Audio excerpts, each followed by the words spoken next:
अस्सलामुअलैकुम, उम्मीद करता हूँ आज सब खैरियत से होंगे। सबसे पहले आप ये वीडियो देखें। ये देखो ना, ये हजरत बायजीद बुस्तामी का शुमार ताबईन में है।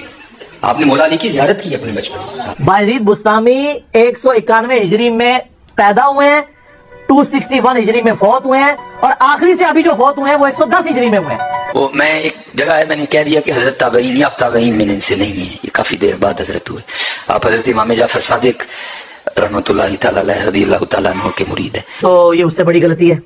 उसकी वजह यह है कि इमाम जाफर सादिक रहमतुल्लाह ताला अल मुतवफ़ा 148 हिजरी 148 हिजरी में फौत हुए हैं और बायजीद बुस्तामी 191 हिजरी में पैदा हुए हैं। अब यहाँ पर डॉक्टर सुलेमान मिसबाही हफ़िज़हुल्लाह तआला की इल्मी मौत हुई है इंजीनियर मोहम्मद अली मिर्ज़ा हफ़िज़हुल्लाह तआला के हाथों। इन्होंने कहा कि भाई मैं अल्लाह पाक से जाओ तौफ़ीक मांग रहा हूँ इंजीनियर मिर्ज़ा का रद्द करने की, लेकिन आज तक जाओ अल्लाह पाक ने इनको तौफ़ीक नहीं दी।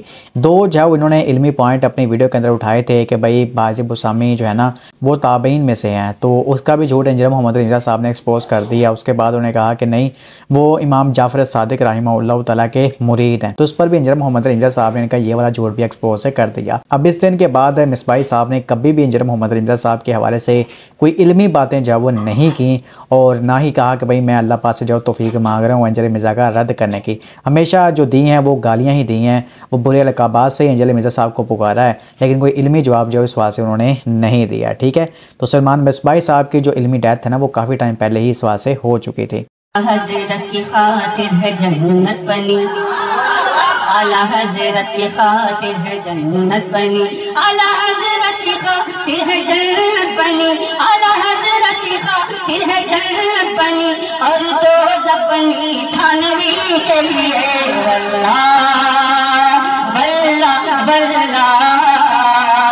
अब यहाँ पर ये बंदा कह रहा है कि जो जन्नत है ना वो आला हज़रत बरेलवी रहमतुल्लाह तआला की खातिर बनी है और जो जहन्नम है वो मौलाना अशरफ अली थानवी रहमतुल्लाह तआला की खातिर बनी है। अब यहाँ पर मेरे भाई बहनों आप देख लो कि जहालत की इंतहा हो चुकी है। पहले ये लोग कहते थे कि भाई जन्नत नबी पाक सल्लल्लाहु तआला अलैहि वसल्लम की खातिर अल्लाह पाक ने बनाई है, लेकिन आज ये लोग इस जहालत के ऊपर आ गए हैं कि अपने बाबों के हवाले से कह रहे हैं कि भाई हमारे बाबे की वजह से, हमारे बाबे की खातिर जब वो अल्लाह पाक ने ये जन्नत बनाई है। नाउज़ बिल्लाह सफ़ुल्लाह। ये कितनी बड़ी जहालत मेरे भाई बहनों ये लोग लेकर इस वास्ते चल रहे हैं और इनको बिल्कुल शर्म नहीं आती, हया नहीं आती ये चीज़ें इस वास्ते बयान है करते हुए। खैर चलिए हम दुआ ही करते हैं कि अल्लाह पाक इनको इस वास्ते हिदायत दे, आमीन। सरकार गौसे पाक रज़ियल्लाहु तआला अन्हु पर्दा फरमाए, इंतकाल हुआ गौसे पाक सरकार का। आपको कब्र शरीफ में मज़ार अक़दस में लिटा दिया गया। फरिश्ते आए, अगर कहने लगे मन रब्बू का, तो गौसे पाक ने कहा पहले मेरे सवाल का जवाब दो, फिर मैं तुम्हें तुम्हारे सवाल का जवाब देता हूँ। बोले अब्दुल कादिर आपके क्या सवाल है कि जब मेरे दादा आदम अलैहिस्सलाम की तख्लीक हो रही थी तो तुमने इल्जाम लगाया ये दुनिया में जाके कत्ल करेंगे। फरिश्ते परेशान हो गए, बोले अब्दुल कादिर ने तो पकड़ लिया है। बोले तो फरिश्ते अर्ज करने लगे, ए अब्दुल कादिर जब ये वाक़या हुआ था आदम अलैहिस्सलाम का, जब अल्लाह ने पूछा, जब हमने जवाब दिया हम दोनों थोड़ी थे, वहां तो पूरे फरिश्ते थे, आप सबसे पूछो। तो बोले जाओ सबको जमा करो, मैं पूछने आ रहा हूं। बोले सारे फरिश्तों को उन्होंने जमा किया और जाकर सब फरिश्ते करने लगे अल्लाह अब्दुल कादिर ने पकड़ लिया है, हमसे सवाल करने लगे। तो रब ने फरमाया जब अब्दुल कादिर पूछा है तो मेरे फरिश्तों जवाब दो। फरिश्ते परेशान हो गए, सरकार गौसे पाक की रूह पहुंची, गौसे पाक पूछने लगे, फरिश्ते तो कहने लगे अल्लाह हमें अब्दुल कादिर के सवालों से बचा ले। तो रब फरमाता है अब्दुल कादिर इनको छोड़ दो। पाक सरकार फरिश्तों को शर्त सुना रहे, सुनो फरिश्तों रब के हुक्म से मैं तुमको छोड़ रहा हूं मगर एक शर्त है। तो कह रहे हैं कि सुनो आज से लेकर सुबह क़यामत तक जब कभी खबर में मेरा मुरीद आएगा तो तुम उससे सवाल पूछ कर उस पर परेशान नहीं करोगे।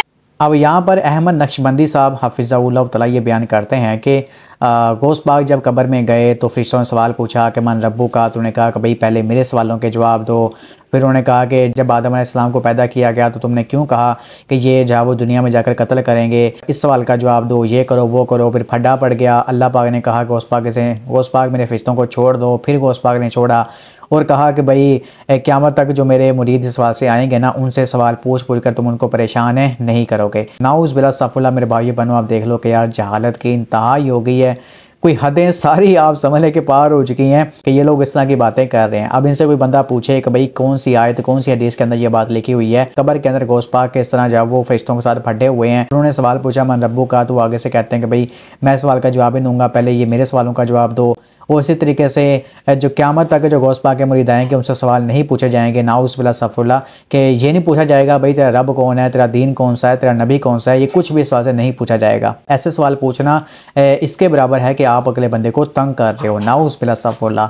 तो इस पर मैं कहता हूँ कि कोई आयत कोई हदीस ये लोग इस पर पेश करते तो हम इनकी बात मान लेंगे, और अगर नहीं पेश कर सकते तो फिर मेरे भाई झूठों पर अल्लाह पाक की लानत है, ठीक है।